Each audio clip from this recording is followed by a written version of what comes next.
The 2022 trade deadline was one of the most spectacular and yet mediocre trade deadlines of all time. We saw one of the most shocking trades take place. We saw the largest return for one player ever take place. We saw aces on the move, and yet we still wound up feeling a little underwhelmed. A bunch of teams did a good job for what their franchise needed at this deadline, but there are only 8 that really stood out. This video is going to focus on those 8 teams. Make sure you drop a like and a sub. Let's get into it. The 2022 San Diego Padres were the most aggressive team at the deadline in the history of Major League Baseball, and I think that is an accolade that will never be challenged. Over the past 5 years, they have been building up one of the best farm systems in Major League Baseball, and this year was the year they decided to strike. The Padres got the trade deadline chaos rolling when they traded for Josh Hader out of nowhere on August 1st. They moved on from Major League talent, one of their top 10 prospects, and another filler piece to pry away the best closer of the last 4 years from another playoff contender in the Milwaukee Brewers. That is a deal that makes a championship team solidify their status as a serious threat. And boy, did the Padres become a serious threat over the last 48 hours. They went on and made one of the most gigantic trades we will ever see in our lifetime when they grabbed Juan Soto from the Washington Nationals, along with Josh Bell, for a 5-pack of top prospects. Mackenzie Gore, Robert Hassel, C.J. Abrams, James Wood, and Jarlin Susana. They threw in Luke Voit, and man, is it a deal that I would do 1,000 times out of 100 if I am the Padres. Those moves alone would put them as the best buyers of the deadline, but they did not stop there. They went and filled out their roster by adding Brandon Drury. This was an extremely aggressive deadline by the Padres. It's a deadline that fans of teams wish for and never get. The Padres were a unicorn buyer situation. They absolutely unloaded their farm for a championship window of 2 years. If they win it, it'll be more than worth it. If they don't, it doesn't matter. People will say 4 or 5 years down the line that they should have never done this. BS. This is a tone setter. This is going to make their team more attractive to contract extensions, more attractive to free agent signings. This was an all-world deadline by the Padres.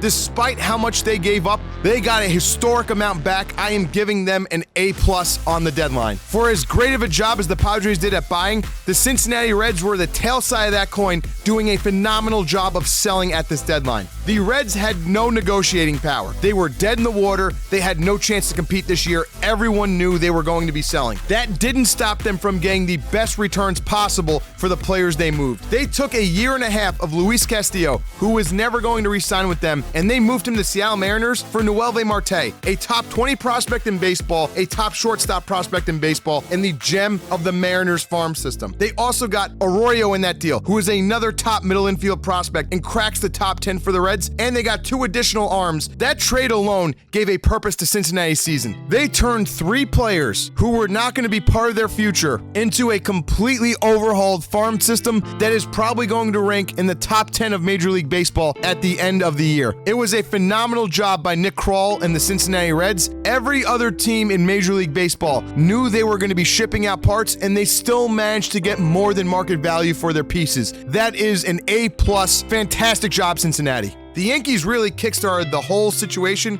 by grabbing Andrew Benintendi, the first major trade piece of the deadline, from the Royals for 3 inconsequential prospects. And by adding him, the Yankees created lineup diversity, they brought more contact to their lineup, they solidified their outfield defense, and they improved the depth of their team. It was a great no-brain trade by Cashman. He followed that deal up with an even better one the next day when he got Frankie Montas, who was almost identical in value to Luis Castillo, and Lou Trevino for a 4-prospect package that only involved 1 above-average piece, and Ken Waldichuk, who was the 7th highest-rated prospect in the Yankees farm system. That is a deal you make 8,000 times out of 5 if you are the New York Yankees.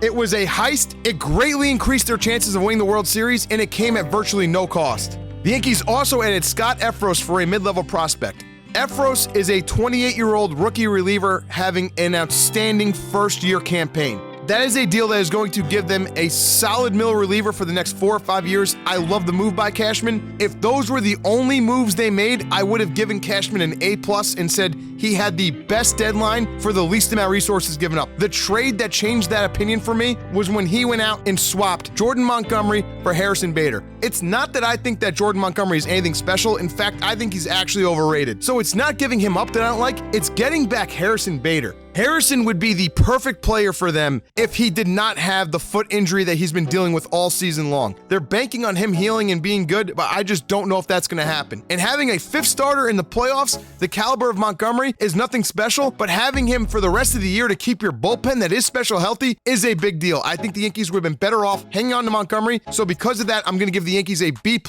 instead of an A+, but it's still a hell of a deadline by Brian Cashman. Another team that did a great job in adding without giving up any important resources were the Houston Astros. I can't put into words how much I love the Trey Mancini deal for them. They got a prospect back and Trey Mancini, and all it cost was Jose Siri, and I think Trey is going to excel in Houston. That left field wall in Baltimore absolutely neutered his power numbers for the first half. He is going to thrive out in Minute Maid Park. Another move they made that I love is acquiring Christian Vasquez from the Red Sox. Christian Vasquez is almost the same glove and a much better offensive player than Martin Maldonado. This is going to make their catching situation great for the rest of the year, and it is going to be a huge improvement offensively, which could be the difference in the series versus the Yankees. The third move the Astros did that I absolutely love for them is turning a horrible contract and a washed-up pitcher in Jake Odorizzi, who just clearly isn't the same after all the injuries he's been through, and getting Will Smith, their left-handed reliever from the Braves, back. These were the three smartest trades I saw one team make at the deadline. I'm giving the Astros an A- as their grade. They knew they had to keep pace with the Yankees. They knew they had to get better. They had themselves a hell of a deadline. A team that has shocked the baseball world this year is the Baltimore Orioles.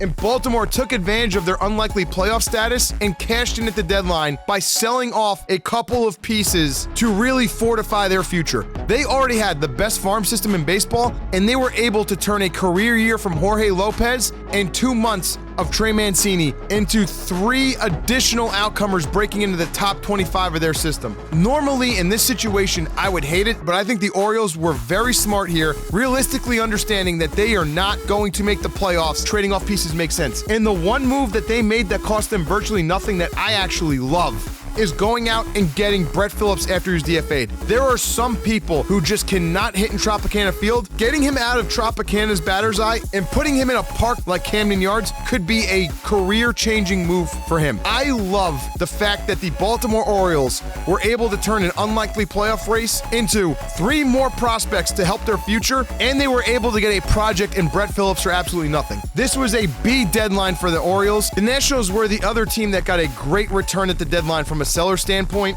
but to be fair, it was impossible for them to get almost nothing for Juan Soto. They did a really good job. All 5 of those pieces are clearly going to benefit the Nationals' future, and to justify a trade like this, the Nationals are going to need 4 of these 5 players to be good major leaguers at worst. Here's the reason why I don't give the Nationals an A for the Soto trade. They lumped together him and Josh Bell. I feel like if they split them up, they would have gotten more return in total. The other part of this trade, though, that cannot be forgotten about is that the Nationals lucked into this being a better deal than it did. They agreed on bringing back Eric Hosmer, which made absolutely no sense at any point in time for them. They lucked into that falling apart. They still got the Soto package they wanted. They didn't take on the Hosmer contract. So instead of Hosmer, they wound up getting Luke Voit in the deal, which is a solid piece, but I think they should have been more aggressive. I think they should have tried to ship off Cesar Hernandez. I would have given up anything for Nelson Cruz. They should have just kept adding throw them on the wall and see what sticks pieces for the rest of their veterans. Them not doing that is the reason why I'm going to give them a B+.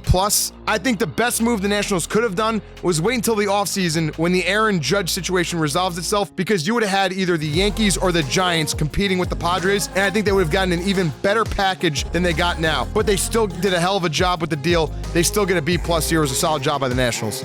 There is one team that would have been better off going on a camping trip instead of answering their phone before August 3rd. That team is the Oakland Athletics. They did a terrible job in trading the assets that they had. Frankie Montas was a mirror image to Luis Castillo as far as talent, service time, and value goes at this deadline. The Reds turned Luis Castillo into a huge package that bolstered their farm system. The Athletics turned Frankie Montas into a 4-player trade that had 1 above-average prospect involved in it. Ken Waldichuk is the only guy of any projected value that the A's got back in the deal with the Yankees. The problem with Waldichuk, he's already 24 years old and he's only a year and a half into his professional career. Waldichuk cracked the top 100 prospect list this year, but he is nowhere near the caliber piece that the A's should have gotten in this deal. This wasn't 2 months of Montas, this was a year and a half of Montas. It's even worse considering the A's threw in Lou Trevino, who has a history of being a solid reliever, into the deal. They gave up more than the Reds did, and they got almost 1/10 of the value back. It was a pathetic job by their GM. There is only one team that did a worse job than the Oakland A's at the deadline, and that team is the Colorado Rockies, who this deadline put the cherry on top of the clown sundae that they have been building over the last couple of years. The Rockies have a couple of nice pieces on their team. They are far from competing in the NL West. They should have capitalized on every tradable asset they have right now to improve their farm system to build for the future. Instead, what they did, they took a reliever in his late 30s in Daniel Bard. He will never be worth more. Instead of dealing him to a contender, to let him have a chance to play meaningful baseball and for the Rockies to build towards the future, they extended him. And possibly my favorite part of the whole story, when asked about what they did at the deadline, the Rockies GM said they were the only team to extend someone at the deadline. They weren't even the only team in their own division to extend someone at the deadline. How is a GM, do you not know what the other teams are doing in the league? This isn't some guy who's just a fan talking out of his ass at a ballpark drunk that you're having a casual conversation with.